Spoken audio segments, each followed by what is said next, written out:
So thank you for joining us. We had a request from the group to provide some information about infection control and monkeypox, kind of what is happening.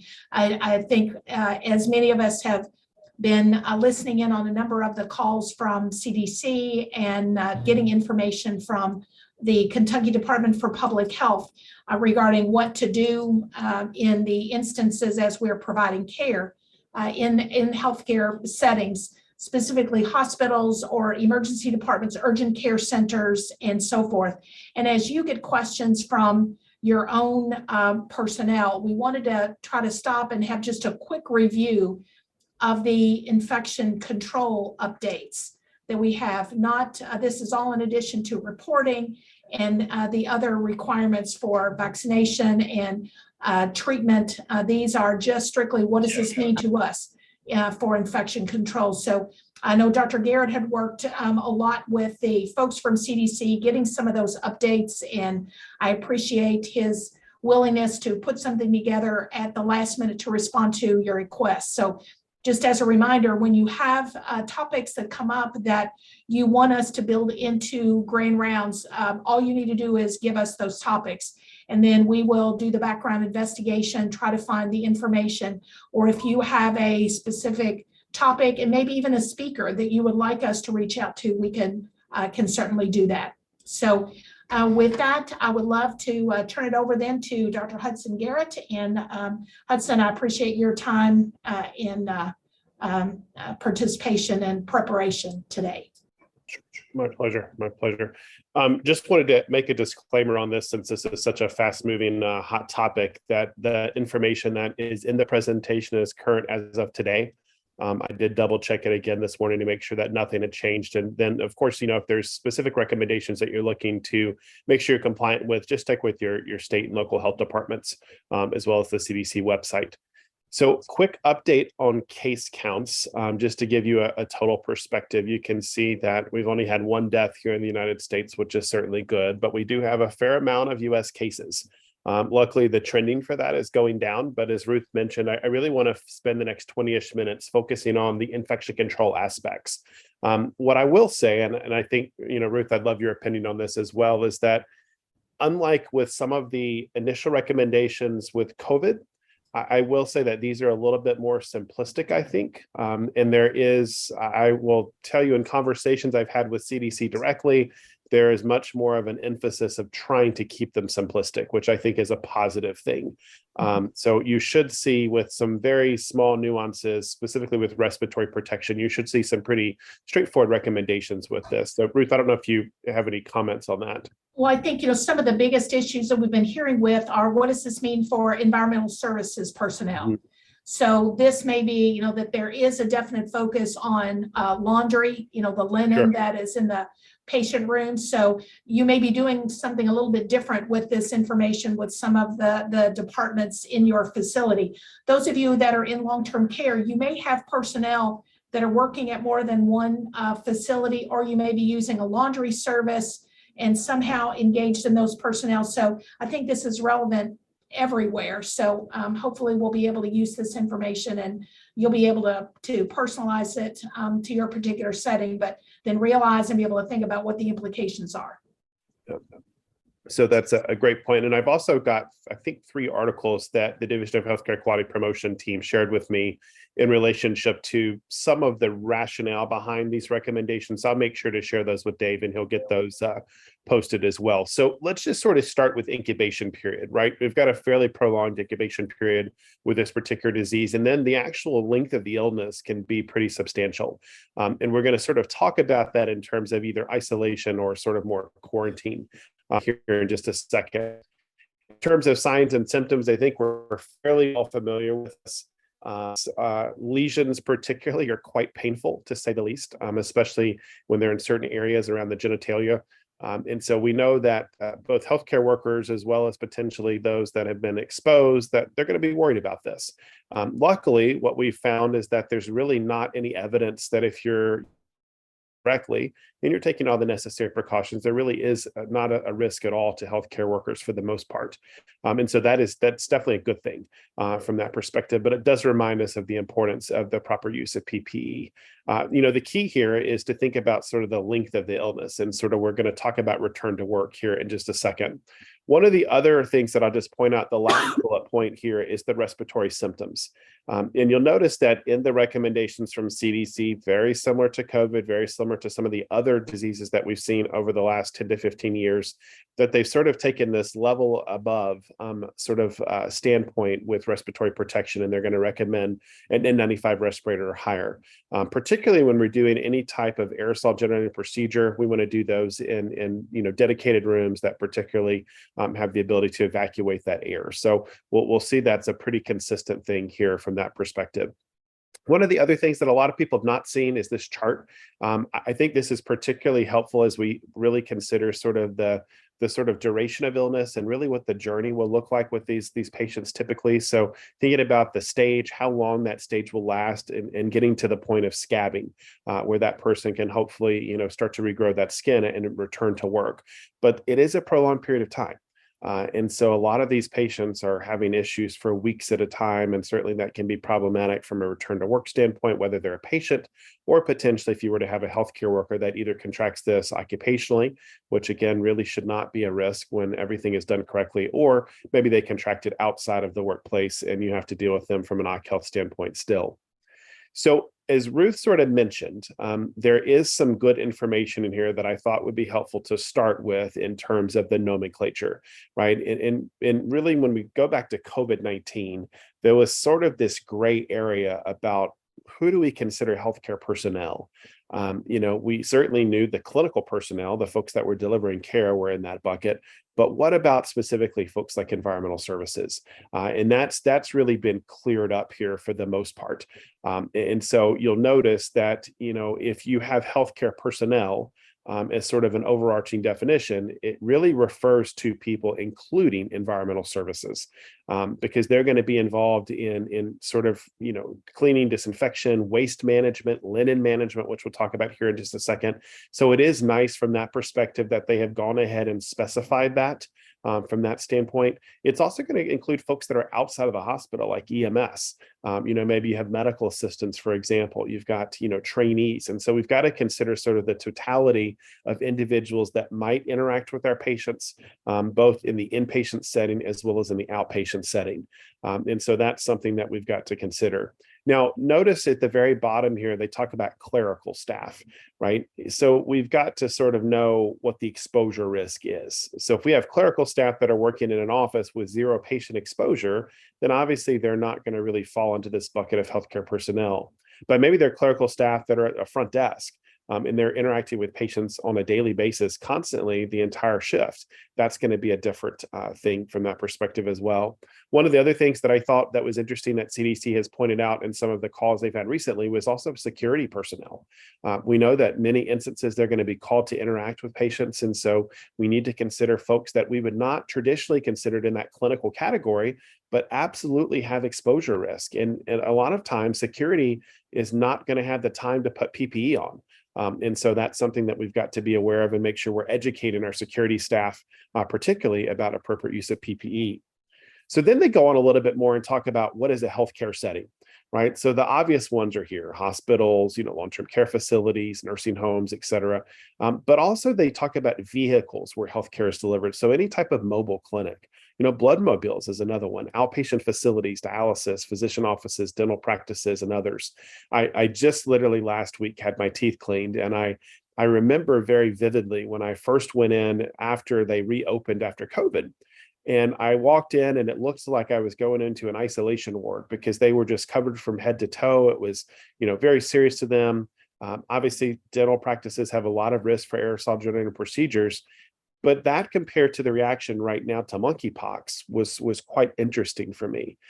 They really haven't made any changes. But the dentist actually asked me, he said, well, what do you think about this monkeypox thing? Should I get vaccinated? I'm worried about, working with so many patients and getting exposed. And so it's kind of fascinating to see how each individual healthcare professional is reacting slightly differently. When in reality, again, if we're using PPE for this particular disease, we do have really great protection. So what about patient placement? Certainly we want to keep those individuals in a single occupancy room, but we don't have to have special air handling, which is helpful because we know that those spaces are very limited, especially in our hospitals. This also allows us to take care of these patients in other alternate sites if needed, for sure. And then, they want to make sure that the door is kept closed. Now, there's that caveat, of course, with safety. If we need to monitor the patient more closely, or maybe it's a psychiatric patient or something like that, there may be some nuances there that we have to deal with. Dedicated bathroom makes total sense, right? Because we want to make sure we really limit the potential spread and the contamination of those areas. Absolutely. And then if we're doing any type of transport, maybe to radiology, we want to make sure that we're doing that only for medically essential purposes. So these folks should not be, wheeling around the hospital or wheeling around the nursing home or anything like that from that perspective. If they are going outside of the room, right, and we know there's times that they will, we need to at least make sure they've got good source control. And just like with MRSA, if we had draining lesions, we want to make sure we cover monkeypox lesions with a sheet or a gown. That is certainly going to be best practice. And then consider any of the things that we use to transport, like a wheelchair or stretcher. We want to make sure we disinfect those appropriately. And we'll talk about those practices here in just a second. In terms of aerosol generating procedures, so things like your intubation, your extubation, nebulizing, stuff like that, we do want to try to perform those in a dedicated airborne isolation room if possible. If not, we could certainly use some type of portable device to try to create as much evacuation potential of those contaminated aerosols as possible. There's either some newer devices out there that have both HEPA as well as UV filtration, which are pretty promising, and they're portable. So you can move them around from spot to spot, which is quite helpful when we know that these patients may pop up in multiple different places across our healthcare facilities. So what types of PPE should we be wearing? And gown and gloves makes total sense. Eye protection, I think, makes total sense. But there have been a lot of questions to CDC about, again, why are we recommending an N95 respirator or higher? If you really look deep into the literature, specifically what CDC's published regarding, previous outbreak investigations with other strains of monkeypox, as well as just known sort of facts about this disease, there's really not a ton of documentation about respiratory transmission. So there is the risk, right? But it's a sort of an unknown risk in terms of what the true incidence is and what the real risk is. And so again, in traditional CDC form, they're saying, use a higher level of respiratory protection than is probably required for general care, but certainly use it absolutely for aerosol generating procedures. So that's why they do make that recommendation. Again, I'll share with Dave a couple of the articles that my colleagues at CDC shared that sort of were some of the basis for that recommendation. But we know that, if we are wearing an N95 respirator, we're going to have a better fit for sure. It should be fit tested. So there should be a better perspective of making sure we keep the healthcare workers safe than if we're wearing something that's a medical mask and it's not going to be as form-fitting from that perspective. So what about waste management? Depending upon the strain, right, it may dictate how the DOT tells us to handle that.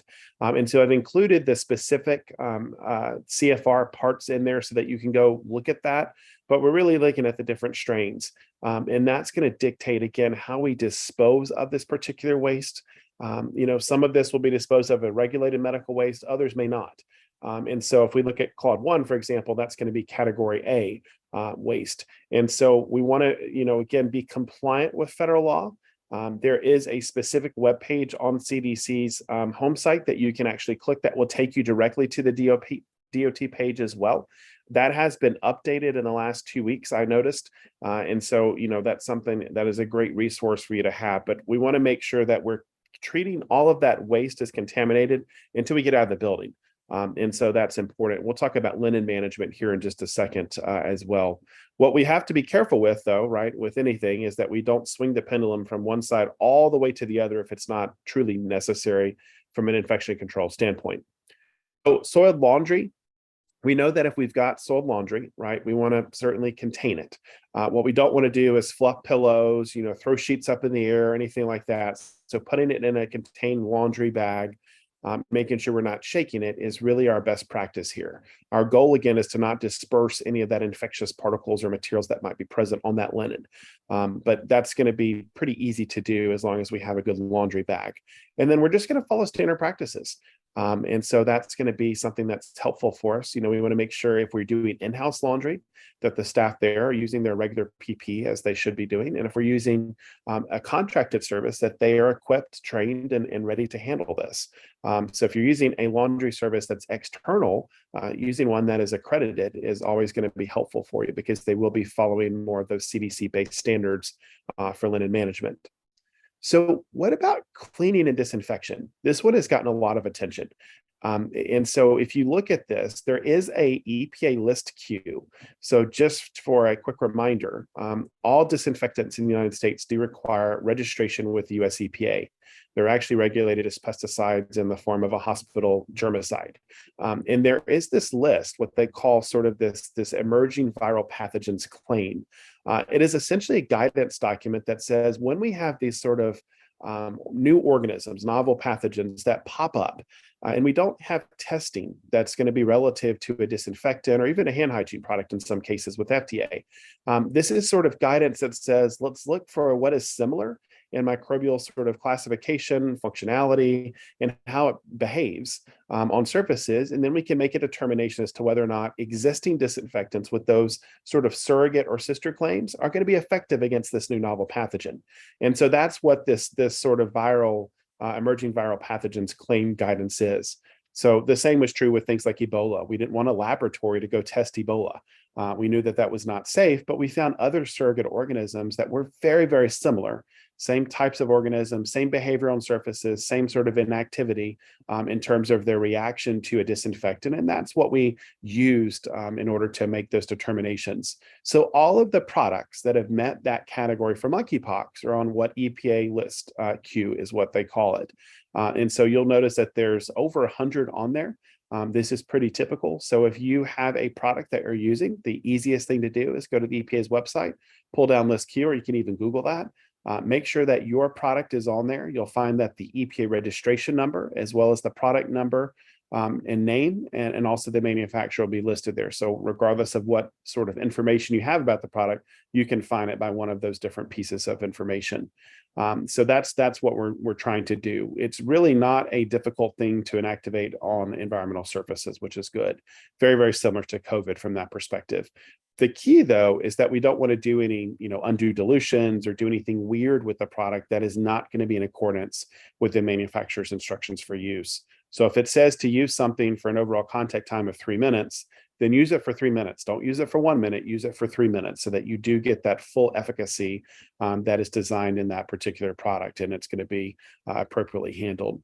And then lastly, they talk about specifically dry dusting, right? Sweeping and vacuuming. With these types of patients, because of the risk to sort of pop that stuff up into the air, they don't want to do that if we can. And so they want you to use more of that wet cleaning method. And so again, that's something that we should be discussing with our environmental services colleagues to make sure that they are altering sort of their approach with these rooms, that they are aware of these patients, and that we're taking the appropriate precautions to make sure that we're not contaminating the atmosphere there from that perspective. So what about isolation precautions?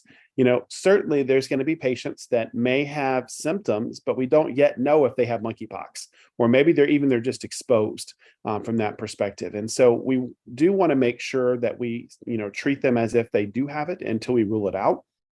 If an individual then has confirmed monkeypox, the key is to make sure that we keep them in isolation, right, until all those lesions are fully crusted. Then the crust have to separate, and we get that sort of fresh layer of healthy skin underneath. And so that's going to be different with each patient. I was talking to a colleague of mine down here at Emory, and they've seen this go from 2 weeks to sometimes 4+ weeks, depending upon some patients that they've had. And so each patient is going to present a little bit differently.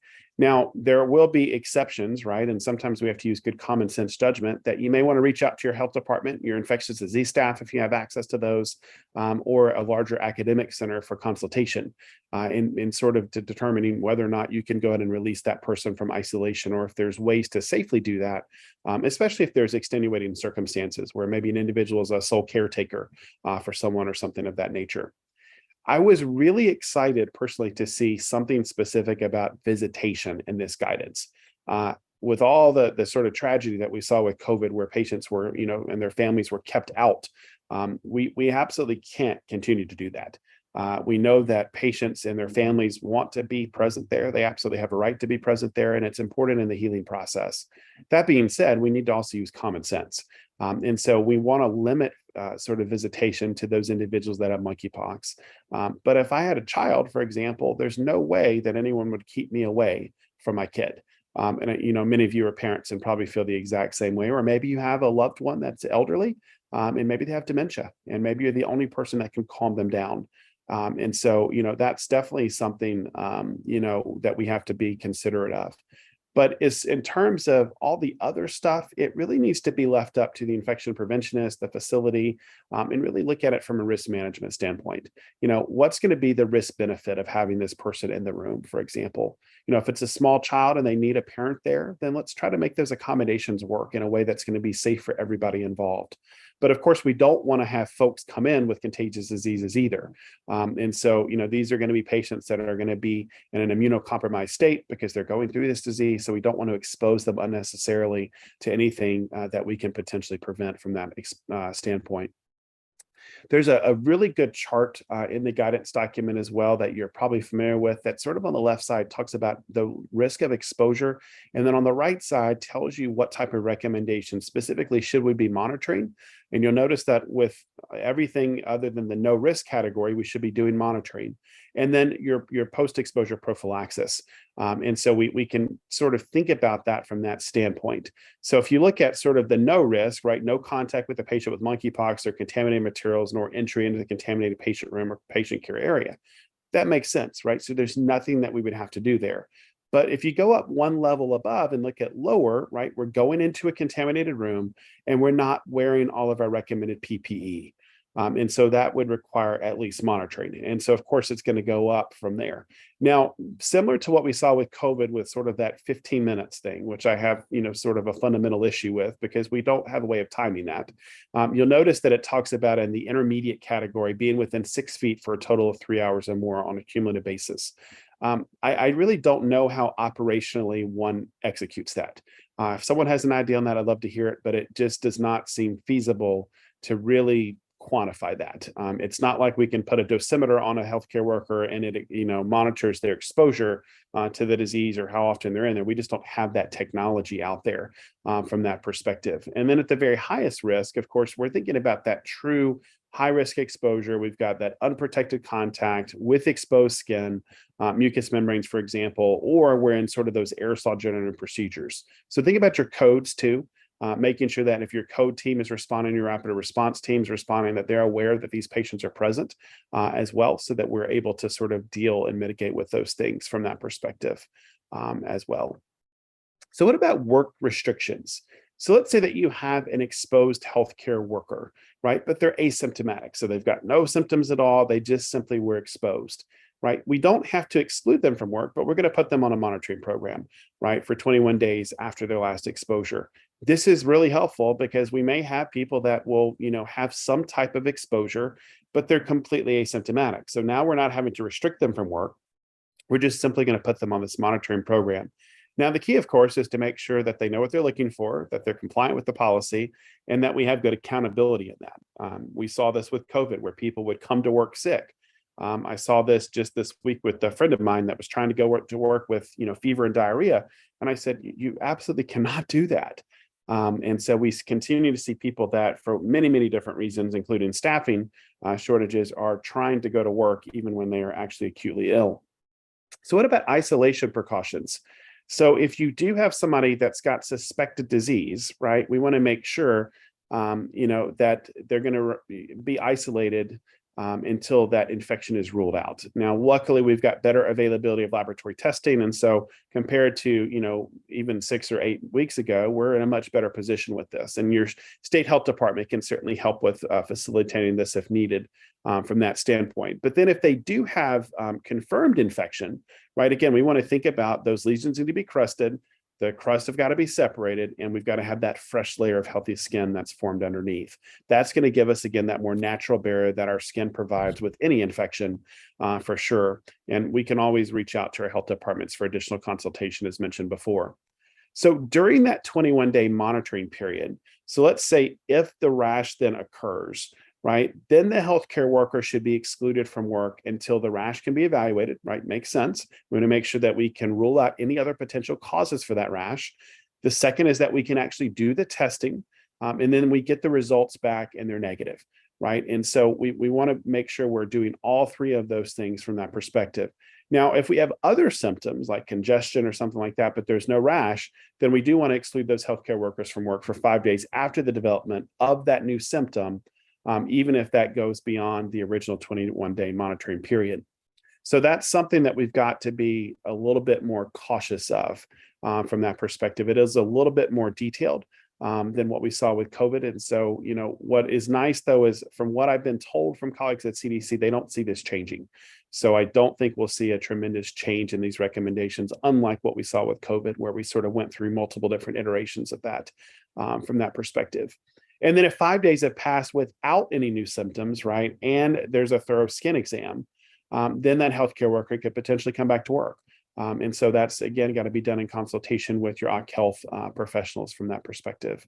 If something happens, again, at any point during that monitoring period, then you're going to have to exclude them from work and start that new 5-day isolation period from that standpoint. So just like with our patients, right, if you're coming back to work and you have confirmed infection, we've got to make sure those lesions are crusted, that crust is separated and that fresh layer of healthy skin is underneath. But there may be circumstances where, healthcare workers have, other comorbidities that we're aware of from an OC health standpoint, where we may say, no, we want you to stay out a little bit longer, to really make sure that that person is safe and our patients are safe. And again, that can be done in consultation with your occupational health professionals from that standpoint. So one of the other things that we don't think about a ton is, is about doing different types of donations like blood or, breast milk and stuff like that.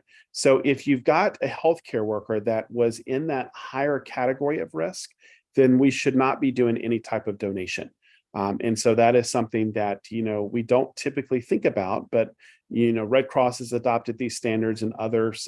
So we need to make sure that if we're doing any type of donation within the hospital, that we are adhering to these guidelines. And FDA is very heavily involved in this for obvious reasons, since they really directly regulate that part of the market. Now, what about organ transplantation, right? So if you've got a healthcare workers that's simply been exposed, but they don't have any symptoms, right, and there's no other evidence of infection, then they can still be considered for organ donation. So we know how time sensitive this particular process is. And so this does give a nice loophole, if you will, for individuals that are asymptomatic. They don't have any other, known risk, and we're not seeing any type of symptomology present. And so that is very helpful for those individuals that are on UNOS list and things of that nature. So how do we monitor these folks? The absolute must is to get your occupational health folks involved. And if they're not fully on board or well versed in this topic, help them out. Right. And then we certainly always want to be collaborating with our public health authorities, which we've got several of them on the call today. Public health is an instrumental part of infection control. I think we saw during COVID that they, for the first time in many years, I think got the respect that they deserved. And that's unfortunately a shame that it took that.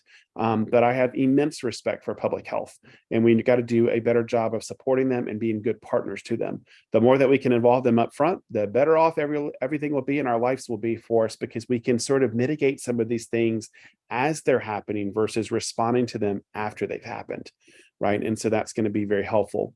We talked about earlier self-monitoring, right? We have to get a good handle on this, because if someone is not doing this correctly, then it's not going to be effective.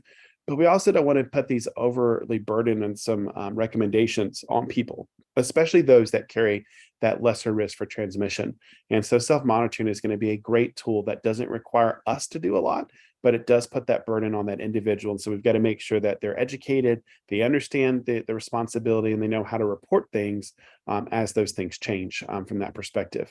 So if you've got somebody who has a higher risk exposure, but again, they're asymptomatic, we can continue to use self-monitoring for many of those patients as well. But there may be circumstances where we say, this is a higher risk circumstance, this is a higher risk individual, we may need to take some additional steps. When was the exposure, for example? Have they received, a vaccine? Those types of things. I know I was having a conversation a few weeks ago with a colleague about, should healthcare workers get vaccinated against monkeypox? And it was a great discussion because, right, you could always be on either side of that fence. And my rationale for not recommending that has been that I have good, appropriate use of PPE, right? I'm very confident in that. And so as long as I have confidence in that and I'm treating my patients accordingly, following all my standard precautions and then some, then I don't have that risk. And it's not going to be something that I'm going to go and personally get. But you may have other healthcare workers, especially those that are going to be working exclusively with this population, which we have in some centers. I've got a colleague of mine that works at Emory, for example, and that's the center that they work in. And so they were offered the vaccine because those are the types of patients that they exclusively take care of. That makes a little bit more sense. But, only 50%, I believe, of their staff even actually took the vaccine from that standpoint. So there's a lot of different options that we're afforded from that perspective. So a couple of things that I wanted to sort of summarize on and then see if there's any questions is that, number one, the CDC core practices for infection prevention and control are yet again a great reminder of, if we're doing these things all the time, it really makes these sort of blips in the radar, whether it's monkeypox, COVID, Ebola, a novel bird flu, it doesn't really matter. Because we are already doing a lot of the core elements to stop disease transmission in its tracks. And then we can just sort of beef those up with more transmission-based precautions as needed. The second one is one that I'm pretty passionate about, that we don't want to just do things to do things. It needs to be common sense. It's got to be something that is going to make, all of the things that we're thinking about effective. So if we're doing something just for the heck of it and we don't have data that supports that it works, then why are we continuing to do it? Staff want to be able to trust our recommendations. And so if something is not working, let's stop doing it. Or if there's something we should be doing and we're not, let's start doing it. But those return to work decisions, and especially really putting more emphasis around responsible self-monitoring, is going to be helpful for this particular disease. And last, but certainly not least, is we want to make sure that we are investing heavily continuously in monitoring for PPE compliance. We can give somebody the best possible mask, the best possible eye protection, and the best possible gown. But if they don't actually use it correctly, it is completely null and void.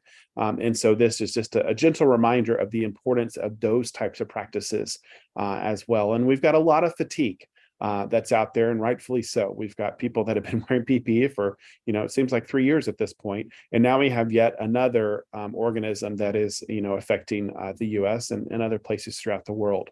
And so I'm extremely sensitive to that with healthcare workers. And I try to be as gentle as possible, but, reminding them that these are things that can help you stay safe here at work, help our patients stay safe, but also protect your families. We don't want to take something home. And so that's a great way to make sure that we do that for sure. So with that, I'll stop and see if there's any particular questions. And as I mentioned, I'll send those articles over to Dave, and he can make sure those are posted with the recording for today's session so that you've got access to those. And again, that's what CDC used. It's sort of the basis for some of the recommendations that we've discussed here today. So Ruth, I'll turn it back over to you to see what comments you have. Yeah, thank you very much. So if I can make sure that if you can have listened to what the summary, I think that of this, that everybody, no matter what facility you're in, you should probably do a couple of things. Use this as a time, as you said, to review use of PPE.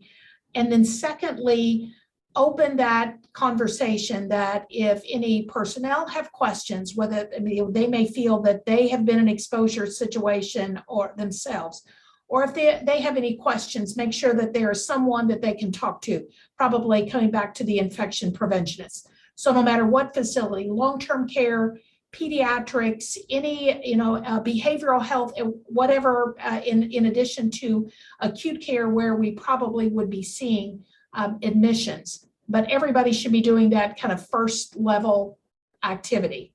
The second is, if you were in a facility where you are either admitting patients and caring for, or that is part of the plan, then you need to be doing that first level, but then also getting very granular with your departments, looking at job responsibilities and doing that kind of in that risk associated risk assessment way.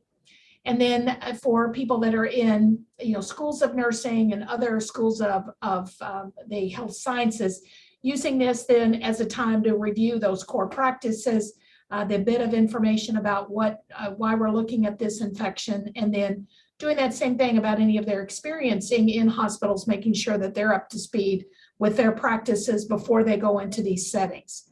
Does that seem to kind of cover the basis, or what, when I'm thinking about this, what am I leaving out or not thinking of?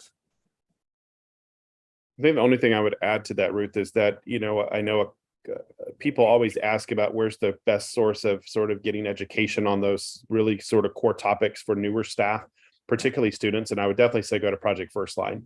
That is an excellent resource, and that's already linked on the Norton website, so you can find the link there. That's an excellent resource to think about basic things like PPE and hand hygiene and appropriate use of eye protection that we may all take for granted because we're experienced healthcare workers on this call.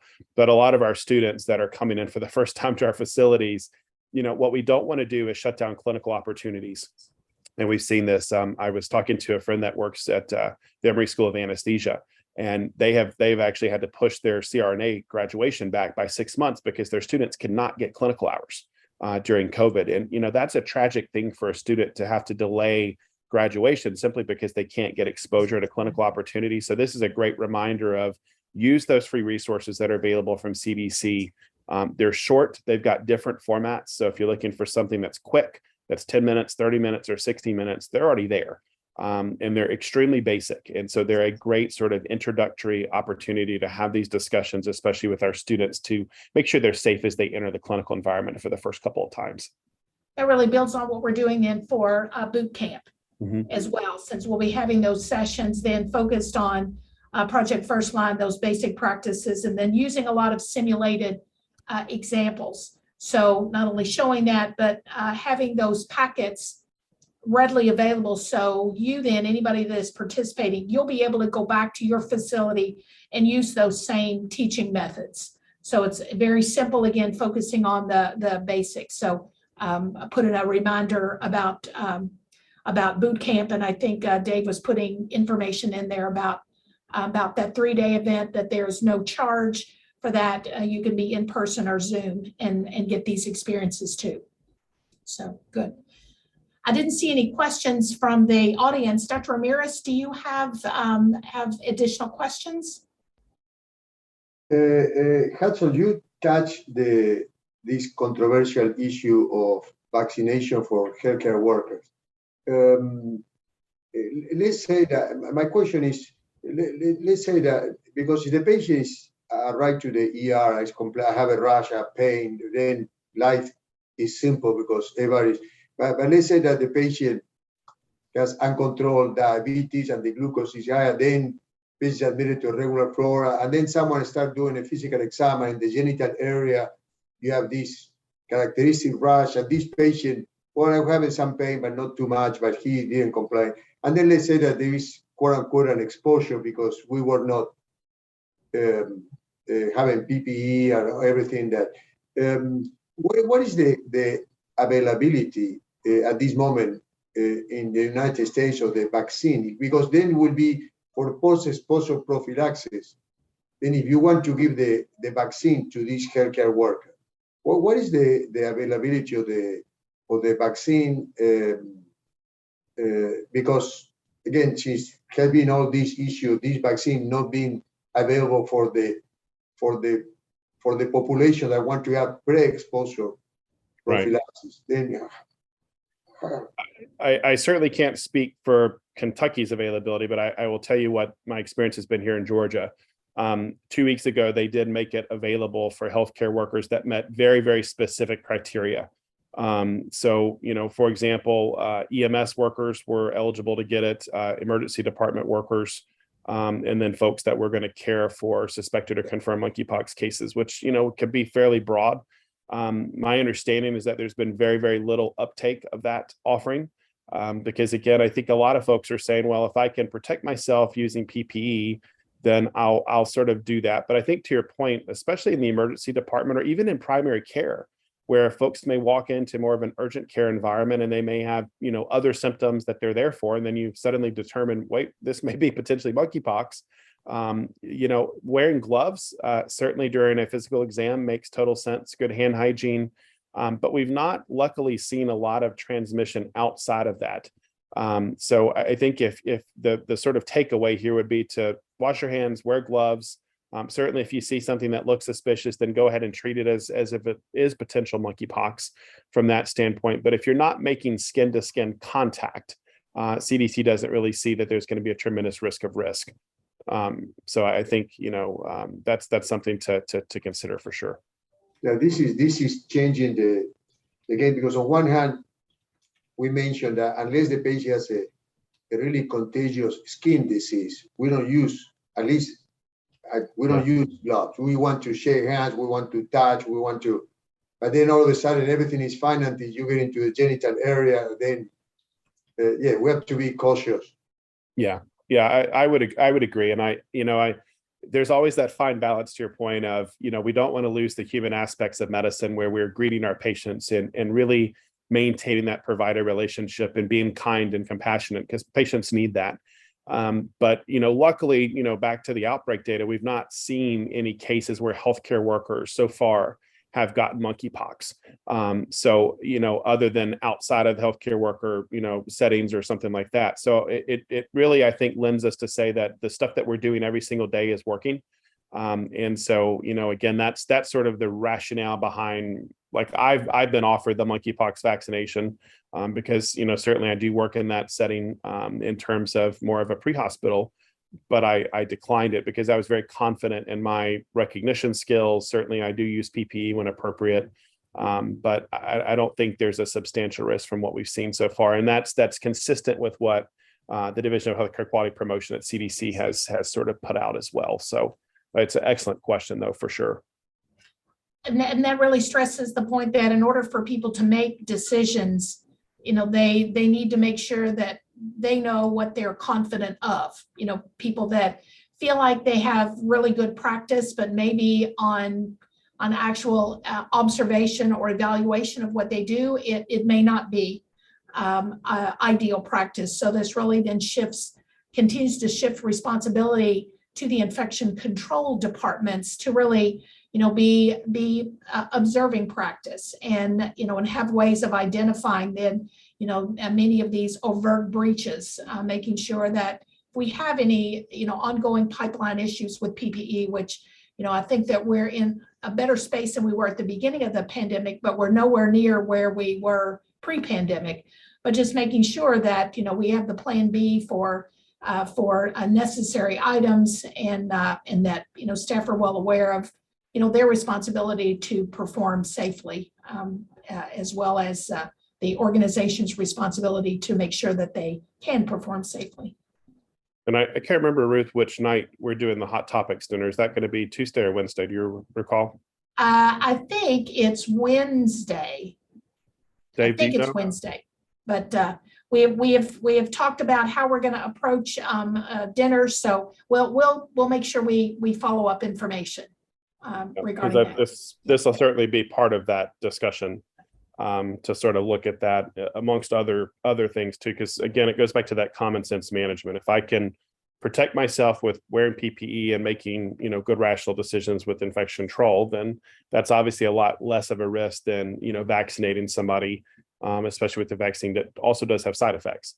So we want to make sure we're doing that risk-based analysis for each individual for sure. Very good, very good. Well, I don't see any additional questions from the audience. I want to thank everybody for participating. Thank you, Hudson, for helping us gather this information. And as I mentioned at the beginning, I will make sure that everybody's updated if you're on our constant contact list. When we do make this link change for Grand Rounds, we'll make sure everybody knows well ahead of time, and we'll kind of set up our plan B to redirect any that joined this current line, just so we can meet the request from CDC regarding our recording of participants and impact.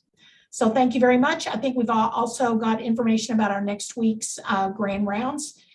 speaker. So I believe we will have a topic from the lab, if I remember. And we will then see everyone same time next Wednesday.